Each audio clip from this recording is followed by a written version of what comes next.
Halo anak-anak, jumpa kembali bersama dengan Bu Lina. Kita mau melanjutkan materi kita mengenai sel.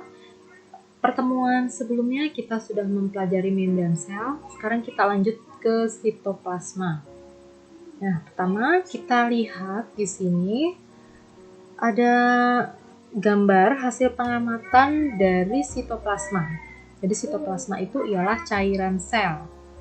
Ya, kalau kita praktikum di lab bio, ya, kita menggunakan mikroskop, kita mengamati sitoplasma pergerakannya itu dengan menggunakan daun hidrilla.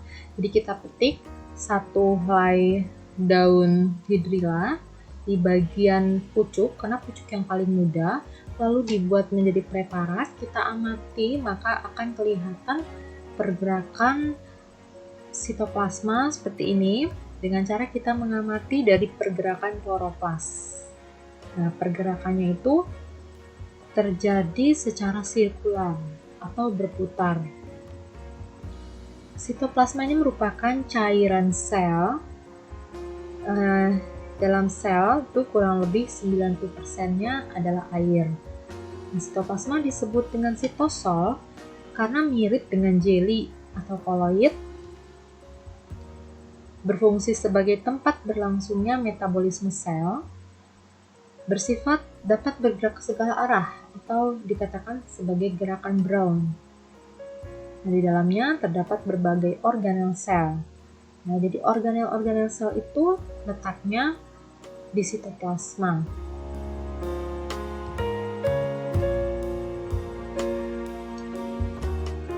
Lalu sitoplasma mengandung apa saja? Selain air, ada senyawa organik dan anorganik, ya, ada mineral, ada banyak di sini unsur-unsur. Ya, kalian dapat lihat ada Ca, ada fosfor, ada klor, sulfur, dan lain sebagainya. Lalu memiliki sifat-sifat matriks sitoplasma, yaitu efek Tyndall, dimana kalau matriks atau cairan sitoplasma ini diberikan cahaya, maka akan memantulkan cahaya. Lalu gerak Brown, gerak acak atau zigzag, partikel penyusun koloid. Lalu ada gerakan siklosis, yaitu gerak matriks sitoplasma berupa arus melingkar. Sitoplasma memiliki tegangan permukaan, lalu memiliki sifat sebagai elektrolit, yaitu kemampuan molekul menghantarkan arus listrik. Selanjutnya, inti sel atau nukleus ini adalah organel sel yang paling utama, umumnya yang paling besar di antara organel sel lainnya. Strukturnya terdiri dari selaput inti atau karioteka, di mana selaput inti ini memiliki dua lapisan, dan pada selaput inti ini terdapat pori-pori, ya, lubang-lubang yang berfungsi menghubungkan nukleoplasma atau cairan inti dengan sitoplasma. Lalu ada kromatin atau kromosom pada nukleoplasmanya, ada nukleolus atau anak inti di tengah-tengahnya.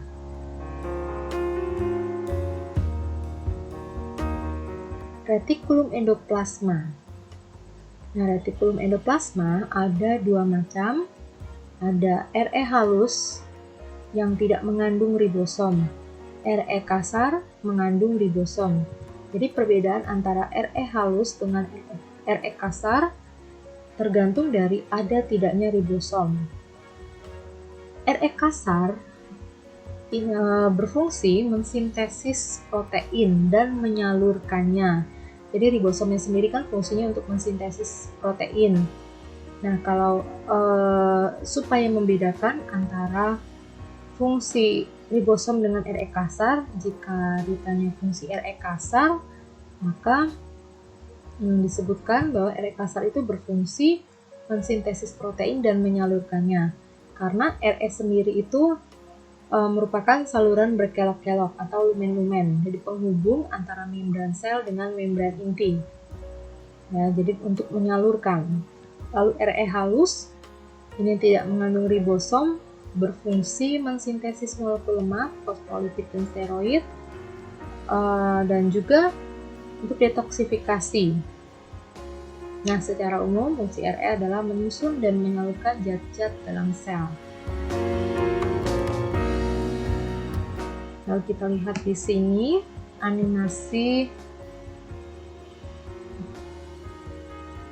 Nah, bahannya disintesis dari retikulum endoplasma. Nah, di sini yang kasar ya, yang kelihatannya akan disalurkan ke badan Golgi atau aparatus Golgi untuk dimodifikasi, disortir, dan dipacking. Dipackingnya berupa vesikel-vesikel.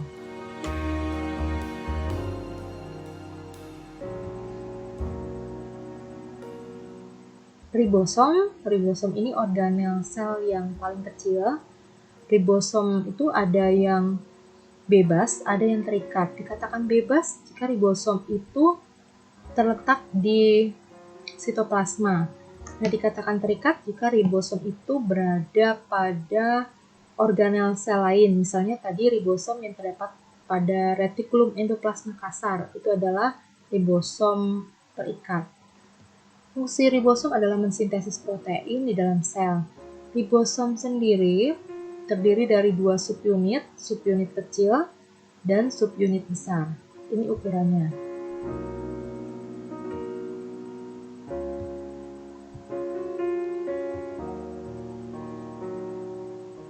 Lalu badan Golgi atau aparatus Golgi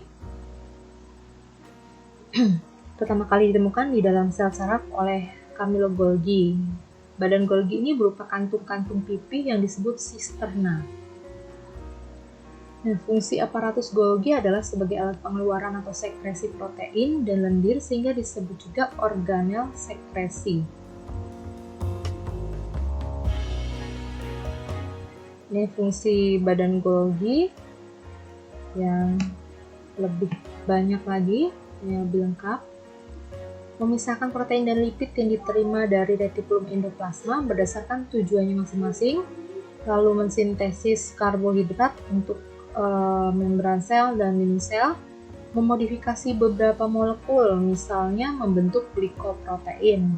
Nah, misalnya tadi retikulum endoplasma kasar kan sudah mensintesis protein, lalu dibawa ke badan Golgi untuk dimodifikasi, misalnya ditambahkan dengan karbohidrat sehingga terbentuklah glikoprotein. Lalu menimbun dan memekatkan hasil sekresi, membungkus material-material dalam vesikel, lalu ditransport ke bagian lain, dan membentuk lisosom. Jadi badan Golgi ini juga membentuk organel sel lainnya, contohnya lisosom. Badan Golgi memiliki 2 sisi, yaitu sisi cis dan sisi trans. Jadi sisi penerima dan pemberi.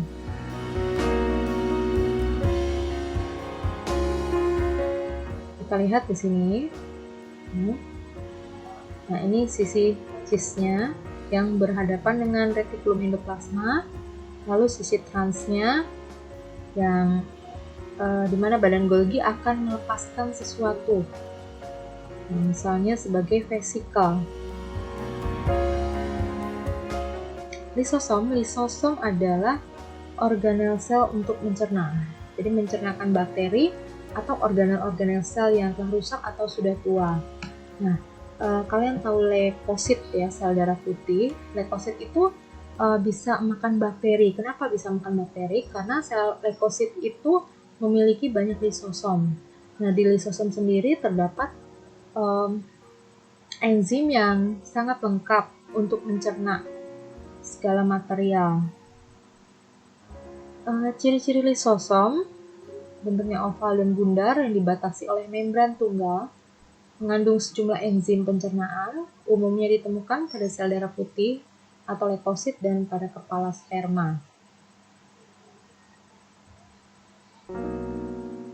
Masih lisosom. Ya. Lisosom punya fungsi mencerna materi, autofagi, eksositosis, dan autolisis. Mencerna materi tadi sudah jelas ya, autofagi ini adalah kemampuan untuk si lisosom ini untuk menghancurkan organel sel yang sudah tua atau sudah rusak dengan enzimnya. Misalnya, suatu sel itu sudah memiliki mitokondria atau kloroplas yang sudah tua, lalu dihancurkan oleh enzimnya lisosom. Eksositosis ini proses melepaskan makromolekul ya dengan menggunakan membran sel yang akan dijelaskan pada bahasan selanjutnya. Lalu autolisis ini hampir sama dengan autofagi. Ini autolisis ini lisosom akan mengeluarkan seluruh enzimnya sehingga seluruh sel akan hancur, termasuk juga lisosomnya. Jadi autolisis ini kalian ingat saja dengan peristiwa bom bunuh diri di mana yang membawa bom tersebut ikut hancur. Nah, pada kehidupan autolisis itu bisa kita pelajari dari kecebong, ya. Salah satu bentuk metamorfosis dari katak. Pada saat kecebong itu ada ekornya, tapi setelah katak itu dewasa, maka ekornya sudah tidak ada. Nah, karena kenapa tidak ada? Karena terjadi peristiwa autolisis. Jadi pada bagian ekornya itu sel-selnya akan mengalami autolisis, lalu hasil dari penghancurannya tersebut digunakan untuk perkembangan katak selanjutnya. Contoh lain dari autolisis adalah pada saat kita masih janin, yang masih di dalam kandungan, itu di antara jari-jari kita terdapat membran atau terdapat selaput. Nah, tapi kenapa ternyata setelah kita lahir tidak ada selaput tersebut? Nah, karena terjadi autolisis, dihancurkan sel-sel selaput tangan kita oleh enzim-enzimnya lisosom.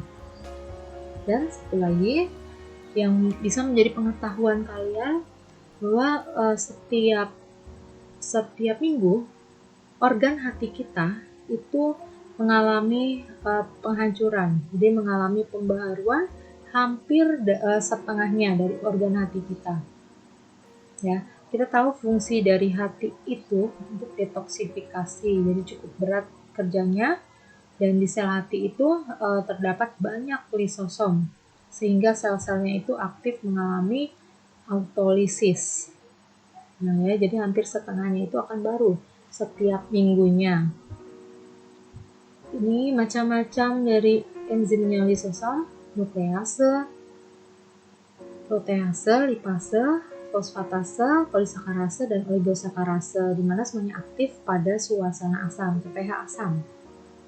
Enzimnya itu dibentuk oleh Re kasar dan dikirim ke Golgi kompleks. Kita lihat sebentar aktivitas lisosom. Nah, di sini ada materi yang masuk, ini lisosom, lalu akan bergabung. Nah, materi tersebut akan dicerna oleh enzimnya lisosom. Nah, sisanya atau sampahnya itu akan dibuang secara eksositosis. Ini untuk lebih jelasnya lagi gambarnya. Dari luar ada partikel makanan. Oke, supaya jelas dulu, ini gambar sel. Ini membran selnya, lalu ini lingkungan ekstraseluler bagian luarnya. Ini badan Golgi. Kita lihat di sini badan Golgi itu mengalami percabangan atau bertunas seperti ini. Dan nanti setiap bagian ini, setiap tonjolan ini akan lepas. Nah, itu sebagai lisosom yang sudah berisi enzim. Nah, jika ada partikel makanan masuknya secara endositosis, lalu vesikelnya ini disebut sebagai endosom. Endosom ini akan menyatu dengan lisosom dan enzim lisosom akan mencerna materi tersebut. Jika materi atau partikel makanan itu berupa protein, maka enzim protease yang akan bekerja. Jika berupa lipid, maka enzim lipase yang akan bekerja, dan sebagainya. Lalu ini adalah hasil pencernaannya. Zat-zat yang merupakan hasil pencernaan yang berguna untuk sel akan dikeluarkan secara difusi ke dalam sitoplasma.